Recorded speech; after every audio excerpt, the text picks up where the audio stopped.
इस तरह से नहीं, जितनी बुलंद मोहम्मद व आले मोहम्मद की ज़ात है उस लिहाज से बुलंद आवाज़ में सलावत भेजें।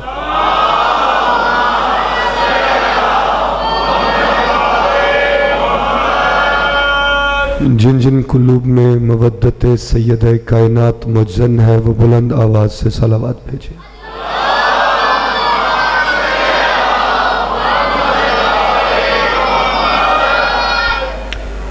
औज़ु बिल्लाहि मिनश शैतानिर रजीम।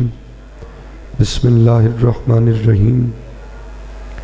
अल्हम्दुलिल्लाहिल्लज़ी ला यब्लुगु मिदहतहुल काइलून वला युहसी नमाहुल आदून वला युअद्दी हक़्क़हुल मुज्तहिदून अल्लज़ी लैसा लिसिफ़तिही हद्दुम महदूद वला नातुम मौजूद वला अजलुम ममदूद वला वक्तुम मादूद अल्लज़ी अरसल रसूलहु बिल हुदा व दीनिल हक़ लियुज़हिरहु अलद्दीन कुल्ली वलौ करिहल मुशरिकून। अम्मा बाद, अस्सलातु वस्सलाम व तहिय्यतु वल इकराम अला अशरफिल अंबिया वल मुरसलीन खातमिन नबिय्यीन रहमतिल लिल आलमीन व अला आलिहि तय्यबीन अत्ताहिरीन अल मासूमीन अल मज़लूमीन। क़ाल अल्लाहु तआला फ़ी कलामिहिल मजीद इन्नमा युरीदुल्लाहु लियुज़हिबा अन्कुम रिज्सा अहलल बैति व युतहिरकुम तत्हीरा।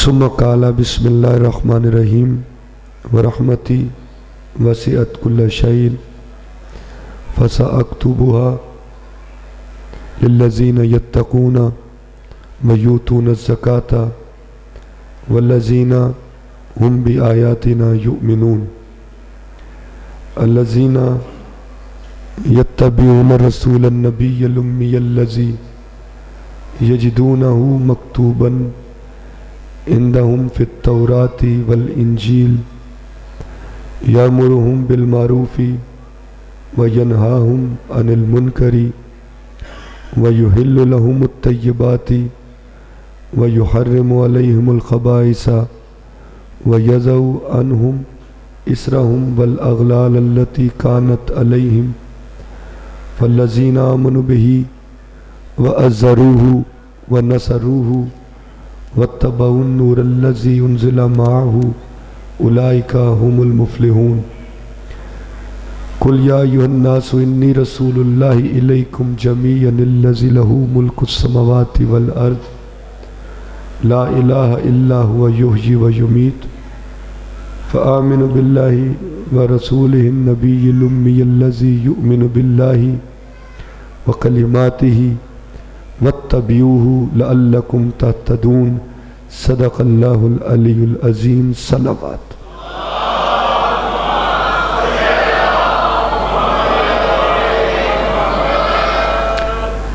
नूर मुजस्सम सल्लल्लाहु अलैहि वसल्लम और हिदायत बशरियत के उन्वान से आज हमारी गुफ्तगू की 5वीं नशिस्त है। मैं कोशिश करूँगा कि कल से मैं गुफ्तगू को समेटना शुरू करूँ।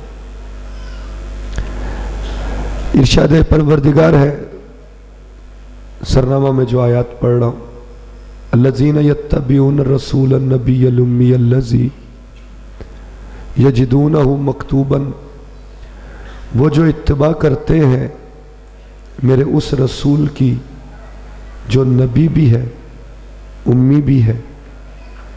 यजिदूनहु मक्तूबन, वो उसे लिखा हुआ पाते हैं, इंदहुम, अपने पास, फित तौराती वल इंजील, तौरात में भी और इंजील में भी लिखा हुआ है।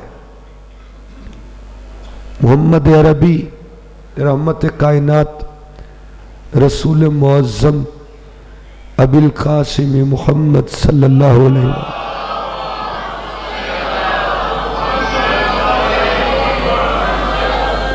आपका जिक्र तौरात में भी है, कुरान गवाही दे रहा, इंजील में भी है। और परवरदिगार कहते हैं 5वें सूरे में आयत 44 में इरशाद फरमाया, इन्ना अंज़लना तौराता फीहा हुदन व नूर, हमने तौरात को नाजिल किया, इसमें हिदायत और नूर है। इसी सूरा की आयत 46 में फरमाया, आतैनाहुल इंजीला फीही हुदन व नूर, हमने ईसा को इंजील दी, उसमें हिदायत और नूर है। अब कुरान खुद कह रहा है कि तौरात में और इंजील में हिदायत भी है, नूर भी है। तौरात और इंजील में मेरे मोहम्मद का जिक्र भी है, तौरात और इंजील में हिदायत और नूर भी है। और खुद कुरान बताता है कि कुरान में भी जगह जगह कुरान को हिदायत भी कहा और नूर भी कहा। लेकिन पाबंदी लगा दी, ठीक है, तौरात इंजील ज़बूर इन किताबों में मेरे मोहम्मद का जिक्र भी है, इन 3 किताबों में हिदायत भी थी, नूर भी था। लेकिन अब इन किताबों की पैरवी नहीं करनी है, अब इन किताबों की इत्तिबा नहीं करनी है, अब तुमने कुरान की इत्तिबा करनी है, अब तुमने कुरान की पैरवी करनी है। क्यों? वजह यह है कि देखो, अगर ये लोहा है, इस लोहे को उस वक्त तक इस्तेमाल करेंगे जब तक कि ये बिल्कुल सही सलामत है। अगर इसे जंग लग गया तो फिर इसके गिरने का खदशा होगा। जंग आलूद लोहे की बजाय हम कहेंगे वो लोहा इस्तेमाल करो जो बिल्कुल अपनी जगह पर कायम है, साबित है। अलमारी हो लकड़ी की, अगर दीमक लग जाए, क्या भला उसमें कोई कपड़े रखता है? थोड़ी तवज्जो चाहता हूं आपकी जी। रखते हैं कपड़े उसमें? नहीं रखते ना। किस अलमारी में रखेंगे अपने कपड़े जिसमें दीमक ना लगी हो? क्यों? इसलिए कि अगर दीमक लगी होगी अलमारी में तो जो कपड़े आप उसके अंदर रखेंगे वो भी उस दीमक से खराब होने का अंदेशा है। बस ये है तौरात ज़बूर इंजील का, इन किताबों में इनकी असल हालत मौजूद नहीं रही है, इसलिए अब इनसे रहनुमाई नहीं लेनी है। इन 3 किताबों को छोड़कर जिसे चौथी किताब कहते हो उस कुरान की इत्तिबा भी करनी है, पैरवी भी करनी है। क्योंकि कुरान अपनी असल पर कायम है। तो परवरदिगार तो अपनी उतारी हुई किताबों की इत्तिबा भी कहता है ना करो, अगर वो अपनी असल पर कायम ना रहे। यानी उसका मुतालिबा है इंसानियत से कि इत्तिबा उसकी होगी जो अपनी असल पर साबित हो और कायम हो।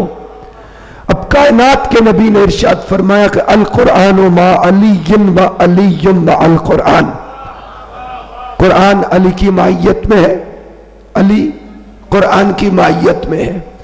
तो अगर मुसलमानों का अकीदा यह है कि कुरान अपनी असल पर कायम और साबित है और यह बजा अकीदा है, तमाम मुसलमानों का बिला तफरीक मसलक यह अकीदा है कि कुरान में अलहम्द से लेकर बल्कि बिस्मिल्लाह की बा से लेकर वन्नास की सीन तक किसी किस्म का कोई इजाफा या कमी नहीं है।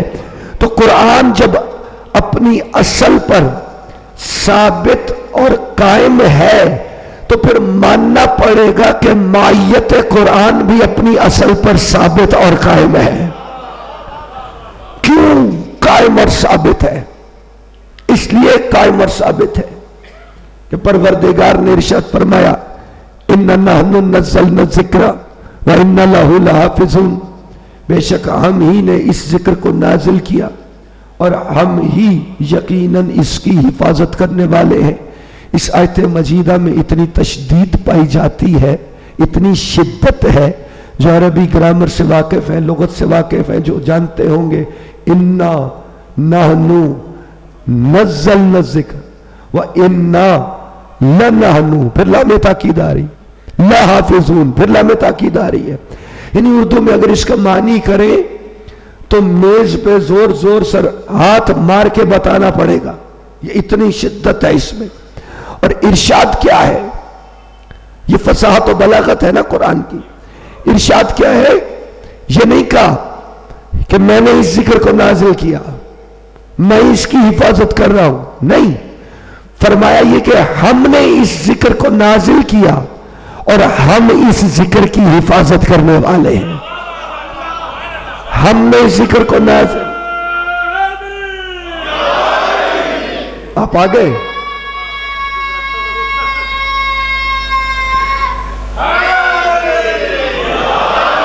हमने इस जिक्र को नाजिल किया, हम इसकी हिफाजत करने वाले हैं, हम हिफाजत करने वाले हैं। और इस हम हिफाजत करने वाले हैं को कायनात के नबी ने अपने आखिरी खुतबा में खोलकर बता दिया, जब ये फरमाया कि तुम में कुरान और आल छोड़कर जा रहा हूं, ये दोनों एक दूसरे से जुदा ना होंगे। जब फरमाया ना कि तुम में कुरान और आल छोड़कर जा रहा हूं, तो अब कुरान है आले मोहम्मद के पास, वो है कुरान के हिफाजत करने वाले। यहां पे एक नुक्ता और देता जाऊं, देखो कुरान महफूज है, फर्क समझने, आले मोहम्मद है हिफाजत करने वाले, कुरान है महफूज, आले मोहम्मद महफूज नहीं, आले मोहम्मद है मासूम। मासूम उसे कहते हैं जो महफूज की हिफाजत करता हो, मासूम है आले मोहम्मद, महफूज उनकी हिफाजत में है। आले मोहम्मद के पास है कुरान, वो उसके मुहाफिज है। अब तौरात और इंजील क्यों अपनी हालत पर ना रही? इसलिए कि ईसा बिन मरियम की आल है नहीं, दाऊद और मूसा की आल रही नहीं। जो हजरात कहते हैं कि आल में पूरी उम्मत शामिल होती है, उसे दलील देते हैं, कुरान ने आले फिरौन की बात की है कि फिरौन की आल, तो फिरौन की तो औलाद कोई नहीं थी, तो आल से मुराद उसकी उम्मत है। आले फिरौन से मुराद उम्मत फिरौन नहीं है, आले फिरौन से मुराद वो लोग हैं जो बिल्कुल फिरौन के ऐन नक्शे कदम पर थे, वहां पर, ठीक है। और मैं अगली भी बताता हूं आल किसको कहा है, ये मैं आगे जाकर बताता हूं। लेकिन जो कहते हैं कि आल में कुल उम्मत शामिल होती है, उनसे अर्ज यह है कि अगर आल में कुल उम्मत शामिल होती है तो फिर ईसा की उम्मत तो मौजूद है, ईसाइयत को आले ईसा कहकर क्यों नहीं मुखातिब करते हो? ईसाइयत को आले ईसा कहकर कोई मुखातिब नहीं करेगा। ईसा तो खुद जब तशरीफ लाएंगे तो मोहम्मद मुस्तफा के उम्मती बनकर आएंगे। ईसा नबी बनकर आए इसराइलियों के लिए, और महदी ज़मान अलैहिस्सलाम इमाम बनकर आएंगे इंसानियत के लिए। ईसा आले याकूब है, हजरत याकूब अलैहिस्सलाम की आल। महदी आले मोहम्मद है, और मोहम्मद मुस्तफ़ा का मकाम हजरत याकूब के मकाम से बुलंद है, अफजल है। पता चला कि महदी का मकाम यानी आले मोहम्मद का मकाम आले याकूब से बुलंद होगा, जिसे फिर भी समझ नहीं आ रही।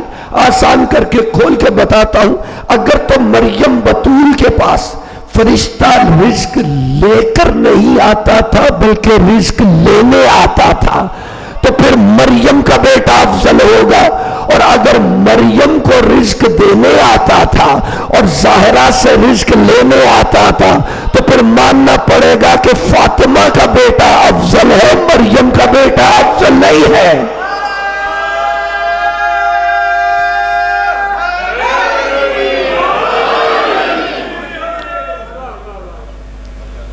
काला लहू नबी इन्ना आयात मुल्की अय्यातियकुम ताबूत फीही सकीनतुम मिन रब्बिकुम व बक़ियतुम मिम्मा तरका आलू मूसा व आलू हारून तहमिलुहुल मलाइका इन्न फी ज़ालिका लआयतन लकुम इन कुंतुम मुमिनीन। उनसे उनके नबी ने कहा इसराइलियों से कि तालूत की बादशाहत उसकी हुकूमत की निशानी ये है अय्यातियकुम ताबूत कि तुम्हारे पास एक ताबूत आएगा फीही सकीना, उसमें सकीना होगा, बाइसे तस्कीन, तस्कीन का सामान होगा, वह बक़ियतुन और बकाया होगा मिम्मा उसमें से जो तरका छोड़ा आलू मूसा, मूसा की आल ने, वह आलू हारून और हारून नबी की आल ने तहमिलुहुल मलाइका उसे फरिश्तों ने उठा रखा होगा। अब यहां पे मूसा और हारून की उम्मत है एक। कुरान कह सकता था मिम्मा तरका आलू मूसा व हारून, आलू मूसा व हारून, लेकिन कुरान में यह नहीं कहा आलू मूसा व हारून बल्कि कहा आलू मूसा व आलू हारून। यानी यहां पे आल का लफ्ज औलाद के तौर पर इस्तेमाल हुआ। जो उम्मत थी उसके पास तो ताबूत में चल के आना था और जो तरका था आल का, औलाद का, वो ताबूत के अंदर था। अब क्या लिखा उलमा ने कि इसमें क्या होगा, बिला तफरीक मसलक उलमा ने लिखा कि उस ताबूत सकीना में कुछ कपड़े थे औलाद मूसा के, औलाद हारून के, उनके कुछ पारचा जात थे, असाए मूसा था और असाए मूसा के अलावा तौरात का असल नुस्खा था, किताब का असल नुस्खा था। तो किताब चाहे जहां कहीं भी हो, या आल के साथ होगी या आल के तबर्रुकात के साथ होगी, चाहे वो मूसा की उम्मत में हो चाहे वो मुस्तफा की उम्मत में हो। और जहां आल और किताब इकट्ठे हो जाए वहां पे फरिश्ते उठाने के लिए पहुंच जाते हैं। अब आते हैं बहुत से लोग, कहते हैं दुआ के लिए, कहते हैं कि बोला दुआ करें, फूंक मार दे, तावीज दे दे, दम कर दे, घर में बरकत नहीं होती। हदीसों में पढ़ा है कि घर में तस्वीर लगी हो बरकत नहीं होती, कहीं वो वजह तो नहीं फरिश्ते नहीं आते। हदीसों में पढ़ा है, ये बातें करते हैं लोग, फला पालतू जानवर हो तो फरिश्ते नहीं आते, फरिश्ते नहीं आते इसलिए बरकत नहीं होती।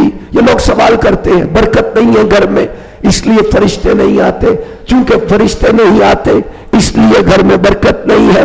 तो मैं अब अर्ज करूं कि कुरान बता रहा है कि तबर्रकात थे आल के और किताब थी फरिश्तों ने उठा रखा था। तुमने किताब को उठाकर तो शेल्फ में रखा है, घर में आल मौजूद ही नहीं है, न फरिश्ता आएगा न बरकत आएगी। अगर घर में आल और किताब दोनों होंगे तो फरिश्ता भी आ जाएगा, बरकत भी आ जाएगी। किताब आल के पास है, किताब और आल दोनों को इकट्ठा छोड़कर गए तो फिर किताब की असल तावील भी आल ही ने बतानी है। उम्मत इंतजार कर रही है उस महदी ज़मा अलैहिस्सलाम का जो तरतीब नज़ूल से कुरान पढ़कर सुनाएंगे। यह उम्मत तो तरतीब नज़ूल भी गुम कर बैठी है। जो तरतीब नज़ूल से कुरान पढ़ेगा आयतों के मतलब भी वही जानता होगा, आयतों की तफसीर भी वही बताएगा जो आयतों की तरतीब जानता होगा।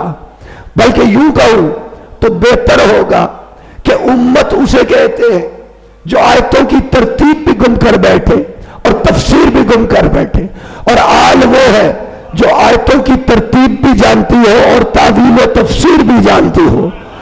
अब बिला बातिल के मसलक सारे मुसलमान मिलके महदी ज़मा अलैहिस्सलाम का इंतजार कर रहे हैं कि कब वो तशरीफ लाएंगे, कब वो ज़हूर फरमाएंगे, कुरान को तरतीब नज़ूल से पढ़ेंगे और दुनिया को ज़ुल्म से पाक करेंगे, अदल का राज होगा। और मैं हमेशा कहा करता हूं कि सब के सब मिलके इंतजार क्यों कर रहे हो? शुरू से आदत है खुद ही बना लेने की, तो सारे इकट्ठे होकर चुनकर अपने में से किसी को बना क्यों नहीं लेते हो? रुके क्यों हुए हो? बना लो। कहते हैं कि नहीं, ये अपनी मर्जी से नहीं बनाया जाएगा। मैंने कहा क्यों? कहा ये 12वें की खुसूसियत है कि 12वां हमारे बनाने से नहीं बनेगा। मैंने कहा ये 12वें की खुसूसियत नहीं है, ये 12 के 12 की खुसूसियत है कि वो किसी के बनाने से नहीं बनेंगे, वो अल्लाह के बनाने से बनेंगे। मादी तुम्हारी मर्जी से नहीं रुके हुए, तुम तो इंतजार कर रहे हो, तुम भी इंतजार कर रहे हो, वो भी इंतजार कर रहे हैं, तुम भी रुके हुए हो, वो भी रुके हुए हैं। न मर्जी तुम्हारी है, और मैं ये कहूं तो गलत ना होगा कि वो तुम्हारी मर्जी से भी नहीं रुके हुए, बल्कि वो अपनी मर्जी से भी नहीं रुके हुए। महदी ज़मा अलैहिस्सलाम अल्लाह की मर्जी से रुके हुए हैं। तो फिर पता चला कि इमाम जब भी आए अल्लाह की मर्जी से आया करता है, लोगों की मर्जी से नहीं आया करता है। इमाम जब भी आए अल्लाह की मर्जी से आता है, लोगों की मर्जी से नहीं आता है। लोगों की राय इकट्ठी होकर इमाम नहीं बनाती है, बल्कि जब अल्लाह की मर्जी उतर आए तो इमाम बन जाता है। और अल्लाह की मर्जी जब उतरना शुरू होती है तो फिर पहला मकाम उतरने के बाद सिदरा का मकाम आता है, जहां से होकर अल्लाह की मर्जी आती है। यानी मैं यूं कहूं तो गलत ना होगा कि जब सिदरा से आवाज आती है कि मर्जी खुदा क्या है, तो फिर यह ज़हन में रखना होगा कि गदीर की बुलंदी भी सिदरा से कम हरगिज नहीं थी। जब सिदरा से आवाज आती है तो फिर ज़हन में रखना होगा कि गदीर की बुलंदी सिदरा से कम नहीं थी। इमाम इधर नहीं बनता है, इमाम हमेशा उधर से बनकर आया करता है। और जब परवरदिगार ने कहा 66वें सूरे में कि इन्नल्लाह हुवा मौलाहु व जिब्रीलु व सालिहुल मुमिनीन, बेशक अल्लाह नबी का मौला है और जिब्राइल नबी का मौला है, और मोमिनों में से जो सबसे साले तरीन है वो नबी का मौला है। यहां पे मुफस्सरीन ने बताया, सबने लिखा कि अल्लाह नबी का मौला है आका के मानी में, और जिब्राइल नबी का मौला है नासिर और मददगार के मानी में, और वो जो मोमिनों में से सबसे साले है वो भी नबी का मौला है नासिर और मददगार होने के मानी में। तो कुरान से साबित हुआ कि जिब्राइल भी रसूल मुअज़्ज़म का मौला है। कुरान पढ़ रहा हूं, जिब्राइल अमीन रसूल मुअज़्ज़म का मौला है नासिर और मददगार होने के मानी में। अब ये जो मौला है ना जिब्राइल अमीन, इसका मकाम है सिदरा तक। पता चला कि कम अज कम तुम्हें इतना मानना होगा कि जहां लफ्ज मौला आ जाए वहां पे सिदरा तक की बुलंदी तो मौजूद होती है। अब जिब्राइल की मौलायत है सिदरा तक, और रसूल जा रहे हैं काबा कौसैन पर, यानी रसूल के कदमों के नीचे है सिदरा और रसूल के कंधों पे है काबा कौसैन। अब मैं ये अर्ज करूं, जिब्राइल क्या है? मौला है, नासिर और मददगार है। मकाम क्या है? सिदरा का मकाम है। और सिदरा क्या है? रसूल के कदमों में है। तो अब ऐसे उम्मती जो मोहम्मद के कदमों में बैठकर कदमों वाले मौला जैसे नहीं है, वो आले मोहम्मद जो कंधों पे बैठी है उन जैसे कैसे हो गए हैं?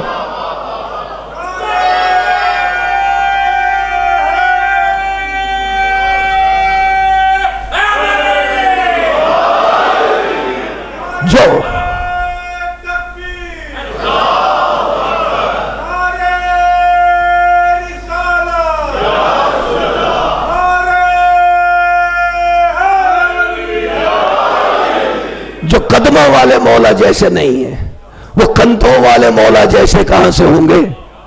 कदमों वाला मौला है जिब्राइल और कंधों वाले मौला है आले मोहम्मद है, नासिर और मददगार है रसूल के। मैंने उस दिन बात की थी कि नूर का साया नहीं होता, तफसील में नहीं जाऊंगा, आज वक्त नहीं है, मुख्तसर करके बताता हूं। नूर का साया, मुझसे ये सवाल हुआ तो मैंने सोचा ये थोड़ी सी वजाहत करता चलूं। देखो, नूर और रोशनी का एक मानी नहीं है, ये गलत है जो लिख देते हैं। कहीं नूर को रोशनी और कहीं रोशनी को नूर लिख देते हैं। रोशनी कहते हैं ये अंदर भी तो, जुल्फिकार साहब के इधर अंदर भी तो रोशनी है ना, इस वक्त है, आपको कुछ नजर आ रहा है? इधर भी रोशनी है उधर भी रोशनी है? नहीं, रोशनी उसे कहते हैं कि हो भी तो पर्दे के पीछे दिखाई नहीं देता। नूर उसे कहते हैं जो हजारों पर्दों के पीछे से भी मुनव्वर कर दे हर शय को। अब समझ आ रही है? अगर नूर हासिल हो जाए तो हजारों पर्दों के पीछे कोई शय क्यों ना हो, वो दिखाई देती। ये फर्क है रोशनी और नूर। अब साया नहीं था क्योंकि नूर है मोहम्मद, रोशनी नहीं है मुस्तफा, मुस्तफा नूर है, साया नहीं था। क्यों? ये तजुर्बा करके देख लो मेरे नौजवान दोस्त जो खासकर पढ़े लिखे हैं। रोशनी को रोशनी में से गुजारो, तजुर्बा करो, दो रोशनियों को एक दूसरे में से गुजारो, एक खफीफ सा साया बनेगा। क्यों? कि उनकी शकालत की वजह से, कसाफत की वजह से खफीफ सा साया पैदा होगा। अगर रोशनी नूर में से गुजरेगी तो साया नहीं पैदा होगा। रोशनी है मखलूक, खलक़ल लैल वन नहार, रात और दिन को भी पैदा किया, मखलूक है। रोशनी को रोशनी से गुजारो, खफीफ सा साया बनेगा। दो रोशनियों को आपस में नूर से गुजारोगे साया नहीं बनेगा। यानी नूर उसे कहते हैं जो मखलूक की कसाफत का अपने वजूद पर साया भी ना पड़ने दे, उसे नूर कहते हैं।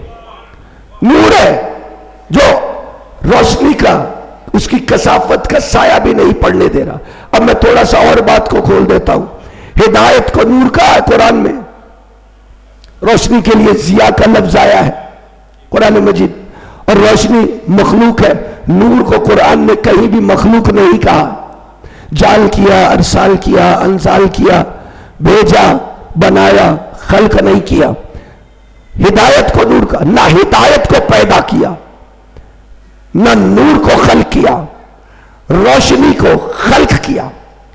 और रोशनी आग से है, और आग और मट्टी मिलकर बशर बनाते हैं।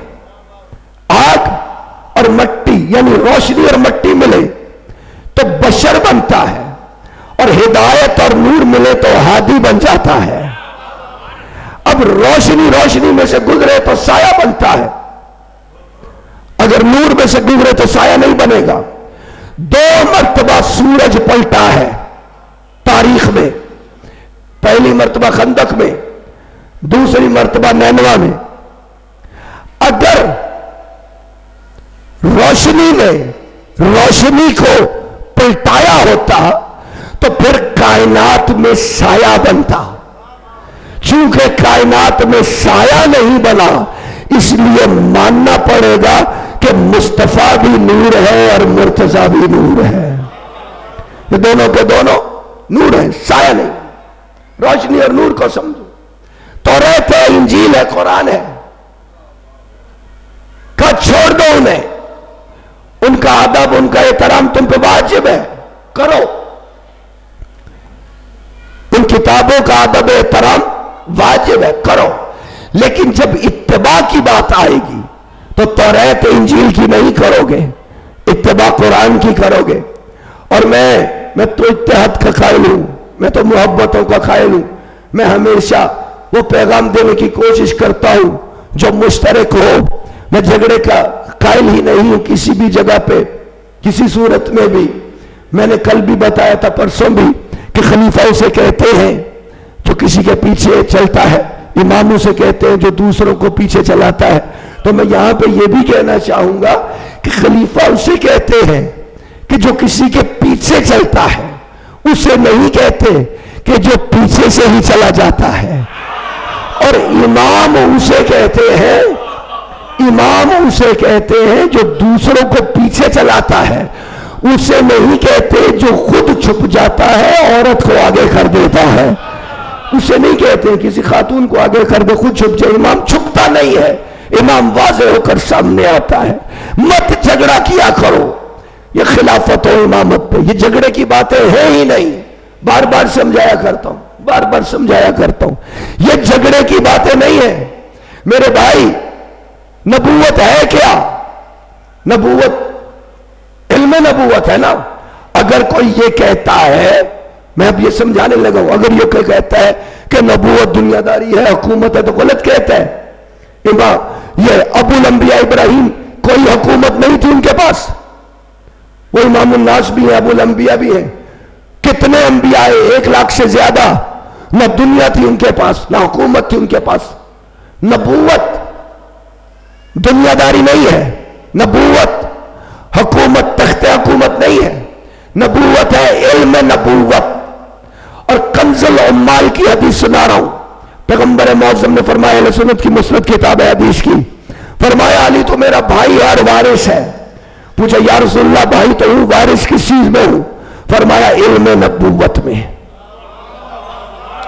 अब बस इतना कहूंगा, मत झगड़ा करो, रखो अपनी हुकूमतें अपने पास रखो, हमें कर्ज ही नहीं है।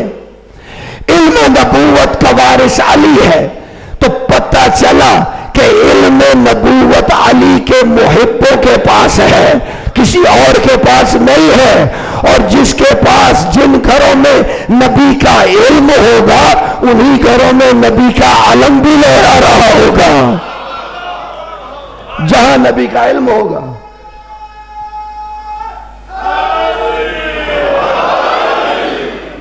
बस जहां नबी का इल्म होगा, वही नबी का अलम भी लहरा रहा होगा।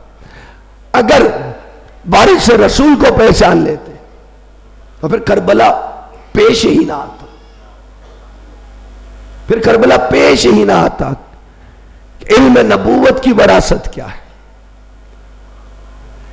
इल्म नबूवत की वरासत तो 6 माह के मासूम ने अपने खुश्क लबों पे जुबान फेर कर बता दी थी, जब हुज्जत तमाम कर दी थी, कि हम बोले ना भी, सिर्फ जुबान भी फेरे तो जंग का नक्शा पलट जाता है। हुसैन तेरे मुकाबिल यजीद क्या है? उसको तो तेरे अली अस्कर मार डाला था। ऐसा शहजादा है, ऐसी मां की गोद में पला है अली असगर भी और सकीना भी। ज्यादा लंबी बात नहीं करनी मैंने, ऐसी मां की गोद में पला है कि जब हर में हुसैन बनकर आई है ना जनाब रबाब, तो क्या देखा घर में कि एक ज़ईफा खातून आती है, हुसैन उठ के खड़े हो जाते हैं, सलाम कहते हैं, अम्मा सलाम। 9 मरतबा आई वो ज़ईफा, हुसैन उठ के खड़े हुए। अब जब मौला चले गए ना, शाम होने वाली थी, वही ज़ईफा खातून आई, जनाब रबाब उठ के खड़ी, कहा अम्मा सलाम।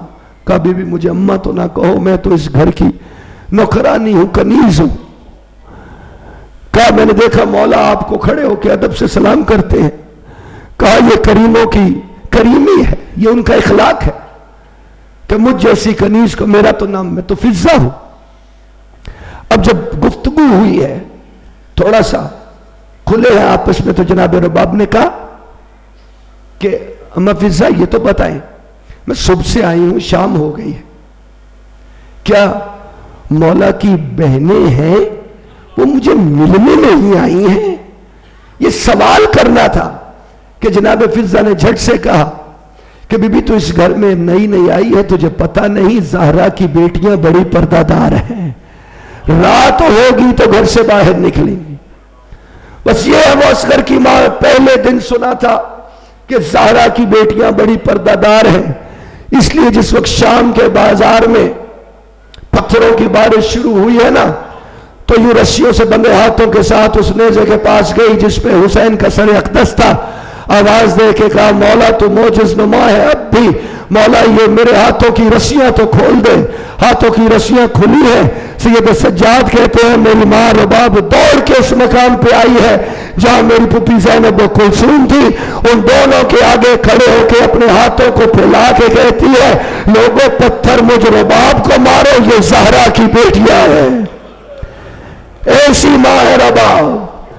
सानिया ज़हरा कहती है, जिंदान में आधी रात को, शाम में जिंदान में आधी रात को मट्टी के फर्श पे हाथ फेर कर बोल रही होती थी, रबाब कहां चला गया, अभी तो इधर ही था। मैं पूछती, रबाब किसका जिक्र कर रही है? यकदम चौंक के जागती और कहती, आकाज़ादी मेरा असगर अभी तो यही सो रहा था। और फिर जिस वक्त हुरमला का सर भेजा है सैयद सज्जाद को तोहफे में, जनाब मुख्तार ने साथ में खत भेजा है कि मैंने सुना है कि जनाब रबाब छांव में नहीं बैठती, दरख्वास्त कर दीजिए। आए हैं सैयद सज्जाद, हुरमला का सर दिखाया है, मुबारक दी है, और फिर कहा है अम्मा आप छांव में बैठ जा। जब ना मानी ना तो कहा कि मैं इमाम बनकर हुक्म देता हूं, ये मेरी पुप्पी साथ है। कहा बेटा सज्जाद मुझे इमाम बन के हुक्म न दे, मैंने हुसैन की लाश पे वादा किया था। बेटा सज्जाद अब 9 मरतबा जनाब रबाब ने उठने की कोशिश की है, उठा न गया। एक बाजू सानिया ज़हरा ने पकड़ा, दूसरा बाजू सैयद सज्जाद ने पकड़ा, रबाब को उठाया, करबला की तरफ मुंह करके कहती है, मौला मेरा वादा टूट रहा है। अभी पहला पांव आगे हुआ था कि आवाज आई सानिया ज़हरा की, सज्जाद छोड़ दे, तेरी मां रबाब मर गई है। इन्ना लिल्लाहि व इन्ना इलैहि राजिऊन। जनाजा तैयार हुआ है तो सैयदा सानिया ज़हरा सलामुल्लाह अलैहा के कहती है, बेटा सज्जाद तू वक्त का इमाम है, तेरे से एक मसला पूछना है। जिंदान में हर रात आधी रात के वक्त रबाब उठ के अपने दामन से बंधी एक पोटली को खोल के उसे देखती थी और फिर रोया करती थी। एक रात मैंने पूछ लिया, रबाब इस पोटली में क्या है जिसको देख के रोती है? कहने लगी आकाज़ादी मेरी जिंदगी में ये सवाल मत पूछना, रबाब मर गई है। सज्जाद अब तू क्या कहता है, वक्त का इमाम है, क्या पोटली खोल के देख ले? कहा हाँ पुप्पी अम्मा पोटली को खोल के देख लो। अब जब पोटली को खोला तो क्या देखा कि असगर के जले हुए चूल्हे के 3 टुकड़े और सुगरा के हाथों से बना हुआ छोटा सा टुकड़ा था, छोटा सा कुर्ता सुगरा के हाथों का और झूले के टुकड़े। यही तो हुआ था जिस वक्त मौला ऐसे उठा के लेके गए हैं। शहजादे को बाहर अपने हाथों में दौड़ के आई है 4 साल की मासूमा, नंगे पांव तपते रेत पे करबला की। हुसैन कहते हैं सकीना बाहर क्यों आ गई? कहा बाबा धूप बहुत तेज है और मेरे भाई असगर का जिस्म बड़ा नाजुक है, ये कपड़ा तो मेरे भाई के ऊपर दे दो ना। और फिर जब हुसैन आगे चले गए हैं, सकीना वापिस आई है उस खैमे में जिसमें असगर का झूला पड़ा था। एक कपड़ा उठाया है और झूले से रेत और मट्टी को साफ करने लग गई है। 20 यतीम बच्चे आकाज़ादी के गिर्द इकट्ठे हो गए कि आकाज़ादी क्या कर रही है? तो कहती है बच्चों को देखकर, बच्चों मेरा भाई असगर पानी पीने गया है, 3 दिनों से सोया नहीं है, आज पानी पीने गया है, मेरे बाबा लेकर गए हैं, अभी थोड़ी देर में मेरा भाई वापस आ जाएगा, फिर उसने आराम करना है, फिर उसने सोना है। खबरदार तुम में से कोई मेरे भाई के खेमे में ना आए। बस हुसैन ने शहजादे को लिया है, दोनों फौजों के दरमियान मेरे मौला खड़े हो गए। फौजें कहां रही? एक जानिब तो थी, दूसरी जानिब तो अकेला हुसैन था। मेरे मौला ने हुज्जत पूरी की है, लेकिन जब देखा कि इन पे कोई असर नहीं हुआ, मौला ने यूं शहजादे के चेहरे से कपड़ा हटाया है और मुखातिब करके कहा है, असगर मेरे लाल तू हुज्जत खुदा का हुज्जत बेटा है, मेरे लाल इन पे हुज्जत तो तमाम कर। अब जो मासूम ने अपने खुश्क लबों को जुबान फेरी है ना, तो यहां पे तारीख लिखती है कि यजीदी भी दूसरी जाने मुंह करके रोने लगे। अब जो इब्ने साद ने देखा कि जंग का नक्शा पलट रहा है, आवाज दे के कहा इक्ता कलाम अल हुसैन, हुरमला हुसैन के कलाम को कता कर डाल। बस वो तीर कमान में जोड़ा है, हुरमला ने जो ऊंटों और घोड़ों को मैदान में गिराने के लिए इस्तेमाल होता है, तीर जोड़ के निशाना बांधा है, सारे जिस्म में एक मरतबा कंपना शुरू हो गया है, तीर कमान हाथ से छूट गए। फिर दोबारा से तीर छोड़ा, फिर निशाना बांधा, सारा जिस्म लर्ज किया, तीर कमान दोनों हाथ से छूट गए। पास खड़ा था सनान इब्ने अनस नखई, कहने लगा कि तुम्हारी माँ तुझे रोए, तू बड़ा बहादुर बनता था, आज तीर कमान क्यों नहीं छोड़ रहा है? ये सुनना था। और मला कहता है मेरी बहादुरी को ताना ना दे, वो हुसैन के बिल्कुल पीछे जो खेमे का पर्दा है, जब मैं तीर छोड़ने लगता हूं वो पर्दा हिलता है, यूं लगता है इस बच्चे की मां खड़ी है। मातम हुसैन।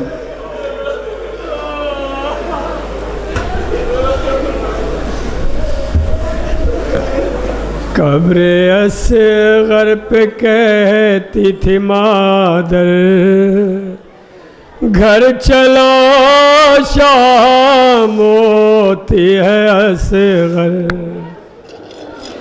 क्यों खफा हो गए मेरे दिल पर, घर चलो शाम होती है असगर।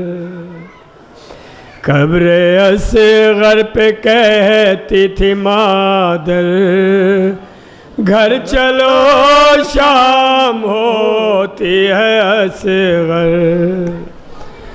दूध मैंने न तेरा बढ़ाया, घुटनियों भी तू चलने न पाया, दूध मैंने न तेरा बढ़ाया, घुटनियों भी तू चलने न पाया, आ गई मौत है मेरे दिल पर, घर चलो शाम होती है असगर। कब्र असगर पे कहती थी मादर, घर चलो शाम होती है असगर।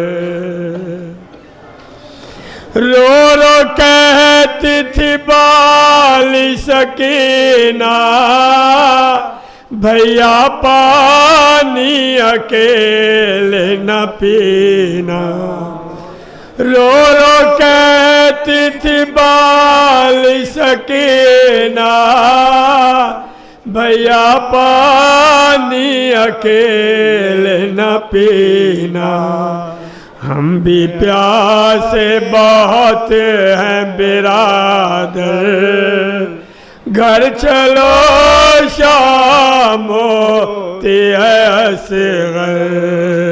कब्र असगर पे कहती थी मादर, घर चलो शाम होती है असगर।